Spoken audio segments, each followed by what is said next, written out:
தஞ்சை மாவட்டம் பூதலூர் தாலுகா சித்திரக்குடி, கல்விராயன்பேட்டை, ராயந்தூர், சித்தாயல், குணமங்கலம், வைரப்பெருமாள்பட்டி, ஐயசாமிப்பட்டி, மருதகுடி, திருவேங்க உடையான்பட்டி, கல்விராயன்பேட்டை மற்றும் சுற்று வட்டார கிராமங்களைச் சேர்ந்த ஏராளமான விவசாயிகள் நேற்று தஞ்சை மாவட்ட கலெக்டர் அலுவலகத்திற்கு வந்தனர்.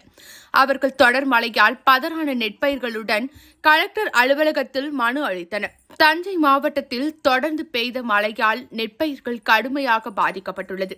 எங்கள் கிராமங்களில் பல ஆயிரம் ஏக்கரில் பயிரிடப்பட்ட நெற்பயிர்களில் 50% அளவுக்கு பதறாகி உள்ளது.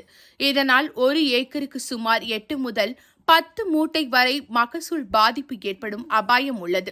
ஒரு ஏக்கருக்கு ரூபாய் 35,000 வரை செலவு செய்து சாகுபடி செய்துள்ளோம்.